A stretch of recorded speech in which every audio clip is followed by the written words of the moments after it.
Hello दोस्तों, trade मजर channel में आप लोगों का बहुत बहुत स्वागत हो। मैं डॉक्टर मजहर खान। आज हम क्वेश्चन और आंसर का जो सेशन है उसका एक और एपिसोड आपके सामने जो है पेश करना चाह रहे हैं। बहुत ही बढ़िया बढ़िया सवाल आए हुए हैं। अगर आप इस वीडियो में आखिर तक बने रहते हैं तो बहुत ही बेहतरीन लर्निंग मिलने वाली है दोस्तों। जैसा कि आपको पता है कि लगभग 1.5 से 2 महीना हुआ है मैंने क्वेश्चन और आंसर का जो सेशन है उसको स्टार्ट किया।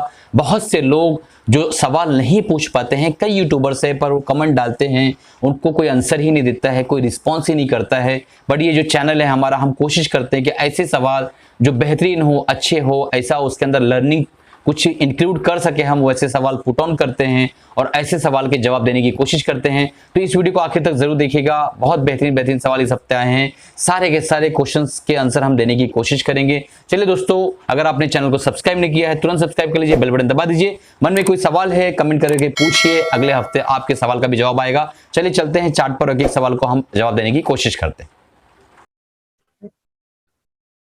दोस्तों, हम स्क्रीन पर आ गए हैं और आज हम देखने वाले हैं कि जितने भी सवाल पूछे हैं उसके आंसर्स देने की पूरी पूरी कोशिश करेंगे हम। सबसे पहला सवाल जो है दानिश साहब का है। उन्होंने कहा है, great explanation sir, can you please give your opinion about Reliance, it is also showing bullish sign. तो रिलायंस के बारे में उन्होंने ओपिनियन मांगा है, मशवरा मांगा है, राय मांगी है और बताया कि वो बुलिश साइन है या नहीं है, बताइए। तो देखिए, रिलायंस से सबसे पहले दोस्तों मैं आप लोगों से कहना चाहूंगा कि आप जो है ना, एक थोड़ा सा पर्सपेक्टिव एक लंबा रख के चलिए। छोटे पर्सपेक्टिव से क्या होता है ना कि आदमी जो है अक्सर अपने स्टॉप लॉस हिट करवाता रहता है। अगर आप एक लंबा प्रोजेक्शन लेके काम करते हैं, 3 महीना, 6 महीना, साल भर, तो उसमें ना आपको 99% प्रॉफिट में ही आप निकलते हैं किसी भी चीज में। तो यहाँ पे मैं आपको बताना चाहूंगा कि रिलायंस जो है एक तरह से जो है चैनल पैटर्न में अटका हुआ है। हम वीकली चार्ट खोल लेते हैं तो आपको यहाँ समझ में आ रहा होगा। देखिए यहाँ से लेके, देखिए ये एक पैटर्न पकड़ लीजिए इसको। ये जो है यहाँ पे एक बहुत लंबे समय से जो एक ट्रेड कर रहा है ये। अब इसके अंदर एक चीज मुझे समझ में आ रही है कि ये जो भी पहले ये बॉटम बनाया, फिर इसने अगेन एक बॉटम बनाया, अब जो बॉटम बन रहे हैं इसके, ये हायर हाई बन रहे हैं। ठीक है। और टॉप जो है वो, अभी मैं एक चीज दिखाना चाहूंगा आपको। मैंने ये आपको 2-3 दिन पहले हिंदुस्तान यूनिलीवर के ऊपर मैंने एक वीडियो बनाया था और यही चीज सेम दिखाया था। हिंदुस्तान जो है वो, हिंदुस्तान यूनिलीवर कैसा भागा है आप जाकर देख सकते हैं। देखिए अभी अगर देख पा रहे होंगे तो बिल्कुल इस तरीके से इसका एक पैटर्न बना हुआ है। ठीक है, इस तरीके से एक पैटर्न बना हुआ है। तो ये एक तरह का सिमेट्रिकल ट्रायंगल पैटर्न रहता है ये। और इसके अंदर जो है अगर यहाँ से ब्रेकआउट मिलता है तो ये डेफिनेटली दोस्तों एक बुलिश टेरिटरी में चला जाएगा यहाँ से ऊपर। और ये भी चांसेस है कि यहाँ से नीचे आ जाए, पर यहाँ से नीचे आने के चांसेस थोड़े से कम है इस बार। वजह ये है कि आरएसआई काफी अच्छी स्ट्रेंथ दिखा रहा है, ठीक ठाक वॉल्यूम भी आ रहा है। तो ये वीकली चार्ट है, तो इसका मतलब ये है कि आपको वीकली पर्सपेक्टिव से काम करना है। अगर आप यहाँ मान लो एंट्री लिए हुए हैं तो थोड़ी देर रुके रहिए। 2010 का या 2000 का स्टॉप लॉस लेके 150 के आसपास का स्टॉप लॉस बनता है आपका। और अगर आपने नहीं लिया तो इसको जो है पहले पियर्स होने दीजिए। अच्छा एक वॉल्यूम लेके एक कैंडल यहाँ बनाता है, उसके बाद एंट्री करेंगे तो बेहतर रिजल्ट आने की पूरी पूरी संभावना दोस्तों। और दूसरी ये बात, सबसे पहले ही क्वेश्चंस में बताना चाहूंगा कि ये सिर्फ और सिर्फ लर्निंग पर्पज से मैं वीडियो बना रहा हूँ। कोई भी बाय सेल रिकमेंडेशन मेरी तरफ से बिल्कुल नहीं है। मैं किसी को नहीं कह रहा हूँ कि इसमें बाय करो, सेल करो, होल्ड करो। मैं कोई चीज नहीं बता रहा, मैं सिर्फ ये बता रहा हूँ कि ये सिमेट्रिकल ट्रायंगल पैटर्न है, ये बुलिश पैटर्न है, वीकली चार्ट है। यहाँ से ब्रेकआउट देता है तो हम ऊपर जा सकते हैं। मैंने इतना ही कहा है और ये चीज समझाना चाह रहा हूँ। दूसरा सवाल है, respected sir please one video regarding how to book profit and exit. देखिए दोस्तों, बुक प्रॉफिट के ऊपर तो मैंने कई बार वीडियोस बनाए, बट ये जो टॉपिक है ये बार बार पूछा जा रहा है। तो मैं कोशिश करूंगा एक इसी सप्ताह में या किसी दिन टाइम निकाल के जो मैं इसके अंदर एक बुक प्रॉफिट के ऊपर एक वीडियो बनाऊं। और बहुत ज्यादा चांस है कि मेरे जितने भी स्टूडेंट्स हैं मैं उनका जो एक सेमिनार लूं जूम पर। तो देखते हैं सर, सेमिनार अगर लूंगा तो जितने भी स्टूडेंट्स हैं उनको लिंक मैं भेजूंगा। चलिए इसके ऊपर मैं एक नया एक वीडियो बनाऊंगा अच्छे से, ताकि आप लोगों को एक प्रॉपरली समझ में आ जाए। अगला सवाल है धर्मेश दभी का। सर कोई स्टॉक कौन सी निफ्टी से है वो कैसे पता करें? एग्जाम्पल के तौर पे एसबीआई निफ्टी 50 में शामिल है, बट वो रियल में पीएसयू बैंक में भी है। तो अगर हम एसबीआई करने से पहले, मतलब वो ये पूछना चाहते हैं, जहां तक मैं समझ में आया है कि कोई भी स्टॉक निफ्टी 50 में है तो वो किस सेक्टर में है तो उसको बाय करने से पहले जो है उस सेक्टर को देखा जाए, शायद उन्होंने यही सवाल पूछा है। तो हम पहले निफ्टी 50 कितने सेक्टर से मिलकर बना है वो देख लेते हैं। निफ्टी 50 है, 50 कंपनियां पूरी यहाँ दी हुई है मैंने। यहाँ पे देखिए आप, ऑटोमोबाइल है, सीमेंट है, सिगरेट है, consumer goods, energy, engineering, fertiliser, finance, information technology, media, entertainment, metals, mining, pharma, shipping, telecom, सारी चीजें हैं। बस सबसे ज्यादा आप देख पा रहे होंगे कि फाइनेंस एंड सर्विसेज है, आप देख पा रहे हैं यहाँ पे ये चीज, ठीक है। उसके बाद जो आता है 15.04%, 36.51% फाइनेंस है, और 15.05% जो है दोस्तों आप देख पा रहे होंगे, लगभग लगभग जो है एक अच्छा खासा इंफॉर्मेशन आईटी सेक्टर है। तो ये दो सेक्टर जो है बहुत इंपॉर्टेंट है निफ्टी की रनअप अप के लिए। तो अब जो निफ्टी भाग रही है आप समझ पा रहे होंगे, banking sector near about stable है, बहुत ज्यादा नहीं भाग रहा है फिलहाल, लेकिन आईटी जो है बहुत अच्छा भाग रहा है। तो ये सारी चीजें हैं। और 14.73% जो है आप यहाँ पे देख पा रहे होंगे, एनर्जी सेक्टर है, ऑटोमोबाइल है, सारी चीजें हैं। ये सब चीजें आप देख लीजिए, इसको प्रॉपरली स्टडी कर लीजिएगा। थोड़ा सा रिकॉर्डिंग जो है, ये वीडियो को थोड़ा पॉज करके देख लीजिएगा।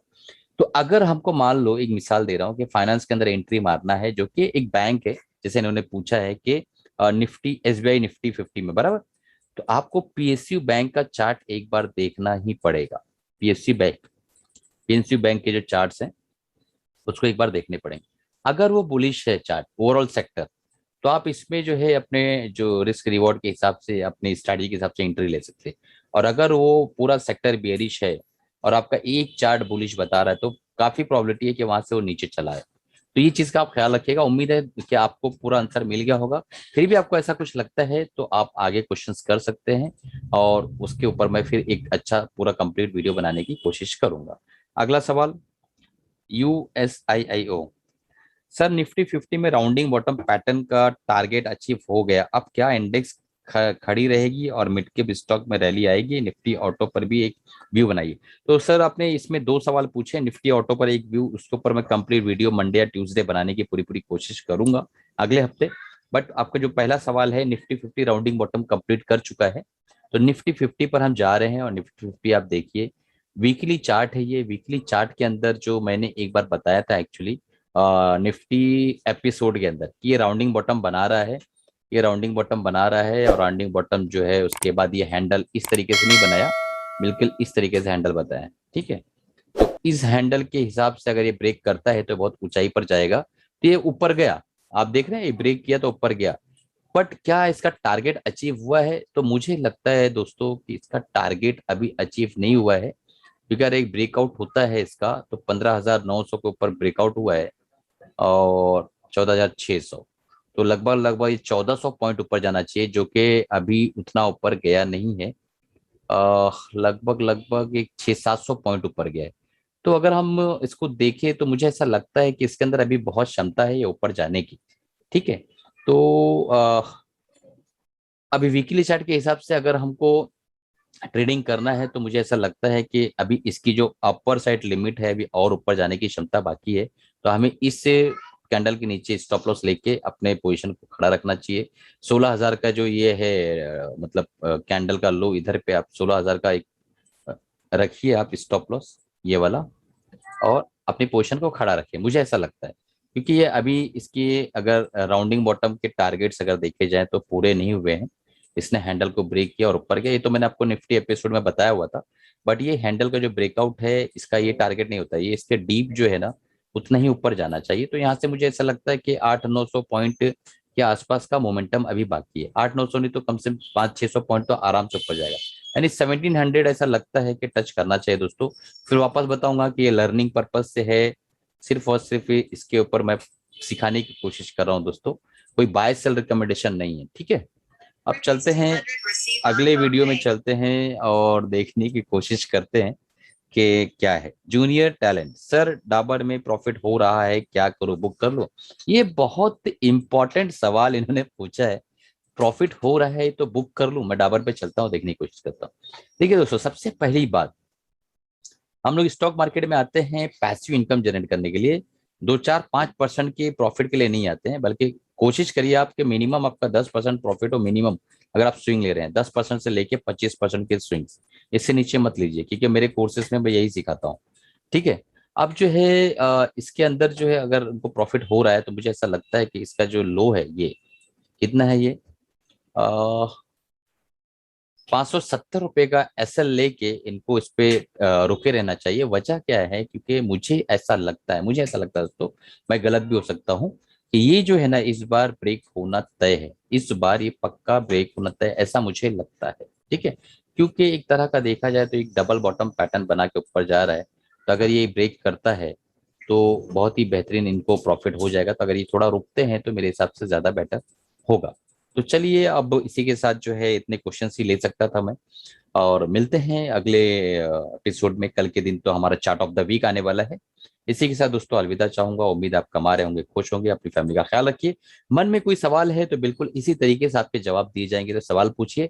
कोशिश करिए स्टॉक स्पेसिफिक ना रहे, ऐसे जनरल टॉपिक जो आपको तकलीफ दे रहे हो, प्रॉब्लम हो, साइकोलॉजी के टॉपिक, इस तरीके के टॉपिक पूछिए। जनरल स्टॉक स्पेसिफिक के लिए हमारा टेलीग्राम चैनल ज्वाइन कर सकते हैं दोस्तों आप।